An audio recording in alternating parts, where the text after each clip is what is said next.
Olá galera, aqui é o Tony Anxis. Hoje venho reagir a esse podcast onde o pastor Rodrigues responde de onde veio o Deus. Se gostar do vídeo, deixa o like, subscreve-se no canal. Vamos a isso. Deixa eu fazer uma pergunta idiota rapidinho, Marcos. Sim, claro. Estrelas surgem ainda? Esse é outra grande falácia. Eles dizem assim, nebulosas são grandes maternidades de estrelas, temos milhões e milhões de estrelas formando lá. Igor, você sabia que não tem nenhum registro de nenhuma estrela formada, sendo formada de fato no universo? E nós temos 2 trilhões de galáxias, com cada galáxia com 100 a 200 bilhões de estrelas. Dá 60 sextilhões de estrelas. Você está dizendo que a gente não conseguiu observar nenhuma informação. Não, a gente diz, olha lá, tem uma estrela em formação, tem uma estrela em formação, tem uma estrela em formação. Elas estão, até hoje estão em formação, mas nenhuma formada. Bom, a gente consegue observar há pouco tempo também. Ô Igor, 60 sextilhões de estrelas... 13,8 bilhões de anos. Se você faz a conta no universo, no tempo que a gente está observando o universo, a gente deveria ter visto estrelas de fato se formando. A nebulosa, o que acontece com a nebulosa? Tem uns pontos lá luminosos, é gás sobre alta temperatura e pressão que está emitindo. A própria nebulosa já é um fenômeno sobrenatural. Se uma nebulosa, de repente, há um colapso de gás lá e formar uma estrela, tudo bem, mas quem formou a nebulosa? Quem pegou uma nuvem gasosa em expansão contra o nada e contraiu? Você consegue contrair gás? Eu vou fazer um experimento aqui, pega o gás assim, não, né? Não vai contrair o gás, eu vou sair. Gente, deixa ele contrair, melhor do que ele liberar. Ô Igor, eu sou químico. A gente estuda em físico-química a dinâmica de partículas. A gente sabe que gás em expansão contra o nada devia continuar em expansão contra o nada forever and ever, não é? Eternamente. Não faz sentido uma nuvem gasosa em expansão, não tem mecanismo para contrair essa nuvem em estrelas. As nebulosas também são um grande mistério. Como é que uma nebulosa se formou? Como que os buracos negros supermassivos que nós temos no interior das galáxias, que estabilizam as galáxias, como aquela coisa se formou ali? A estrutura toda do universo mostra uma inteligência absurda. As 26 constantes universais que calibram as forças, as 3 forças da natureza, tudo é trino na natureza, né, Rodrigo? São 3 forças, são 3 partículas subatômicas, são 3 partículas atômicas. E essas 3 forças são calibradas por 26 constantes universais.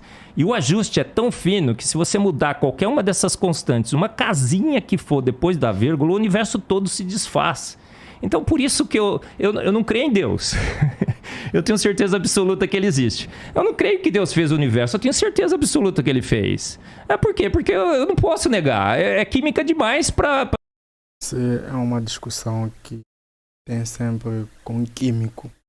Nunca acredita exatamente Deus é que criou o universo.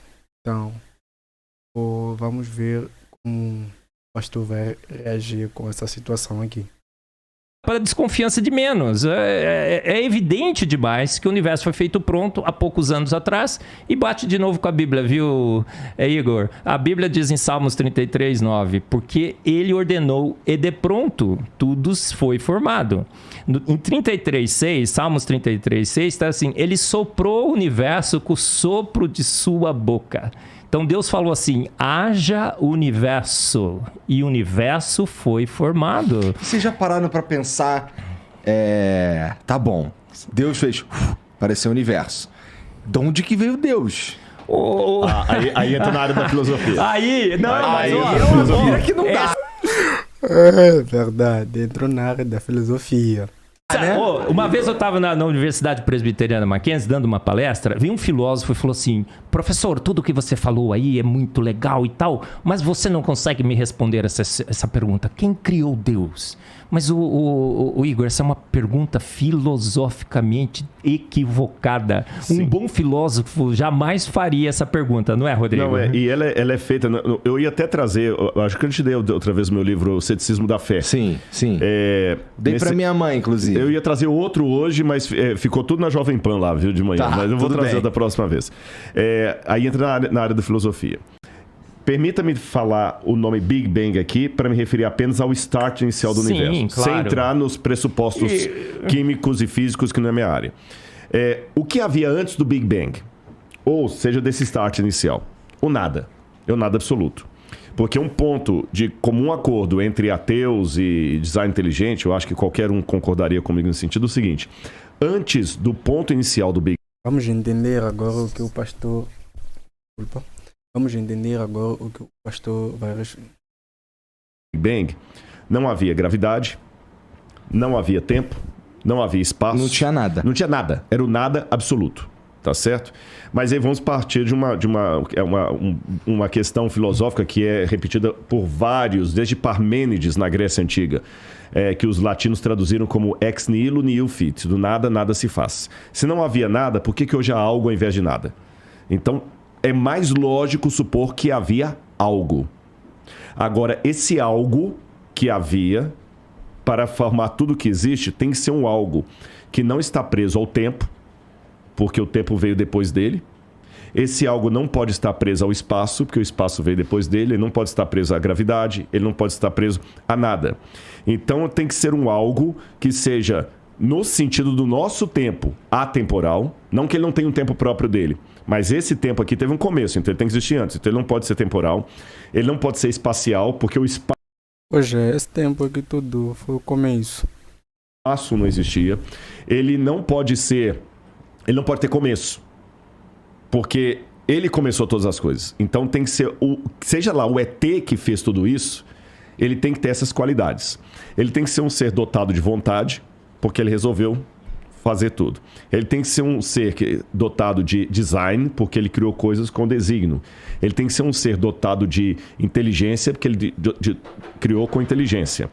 Esse ser, então, não pode ter sido criado por nada, porque se ele foi criado por nada, a única coisa que eu faço do ponto de vista filosófico é deslocar a pergunta mais para trás. Uhum. E mais para trás. E eu vou cair num ad infinitum absurdo. Eu tenho que obrigatoriamente chegar a 2 caminhos, não tem 3. Aliás, 3 caminhos. Ou eu acredito que a matéria e tudo que existe veio do nada, e me perdoe. Aí vem o meu limite. Isso não é científico. Porque, mas é provado. Não, então vamos falar de método científico agora. Eu vou até pedir licença para entrar na sua área. Eu li muito, desde os primórdios do método científico lá com Francis Bacon, depois as leis de Stuart Mill. O método científico ele tem que ser replicável, ele tem que ser observável, ele tem que ser visto em laboratório, ele tem que ser falseável. Por exemplo, até desse exemplo hoje de manhã. Como é que eu posso provar para você que gasolina de carro não funciona para avião? É simples, é falseável. Você pega a gasolina do carro e colocar lá. Agora, não é falseável dizer para você que Santos Dumont estava sem cueca quando ele se suicidou. Não tem como voltar lá e verificar isso. Tá certo? Então, dizer que... Essa é uma dificuldade que todos os filósofos têm.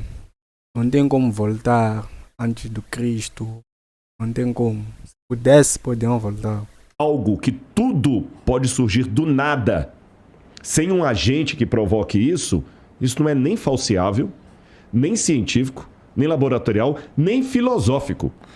Mas nem os caras que pensam no Big Bang como o início de tudo, eu já os vi falando que eles não fazem ideia do que causou o Big Bang.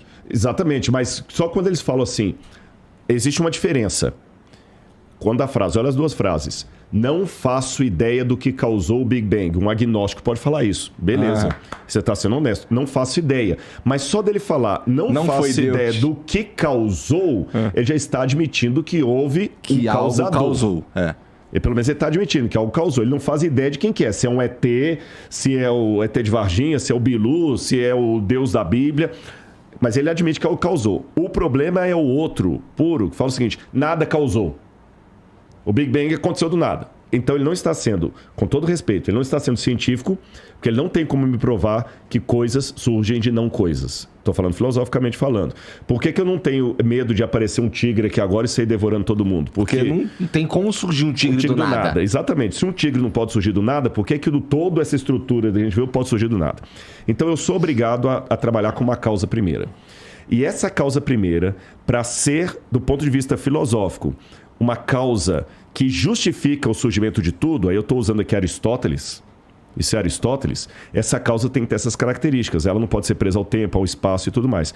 Ah, mas se alguém causou a causa, eu só estou deslocando a questão para trás. Aí que eu falei que tem as 3 possibilidades. Ou eu vou cair no absurdo de falar que o universo surgiu sem causa, o que não faz sentido, ou eu vou falar que sempre teve uma causa causando outra causa, eu vou cair no infinito absurdo, que também não faz sentido, porque tem evidências que o universo começou, ou eu caio num terceiro, que para mim é o mais lógico. Houve uma causa primeira que formou tudo isso, e quando eu vejo as características dessa causa primeira com o Deus que a Bíblia apresenta, eu vejo que dá match. Você entendeu? Esse é o ponto, da match. Agora, é lógico, isso aqui, eu não estou com isso provando que a Bíblia está certa, tem que ver os limites. O que é que eu estou provando, o que eu não estou provando. Deixa o like, subscreva-se no canal.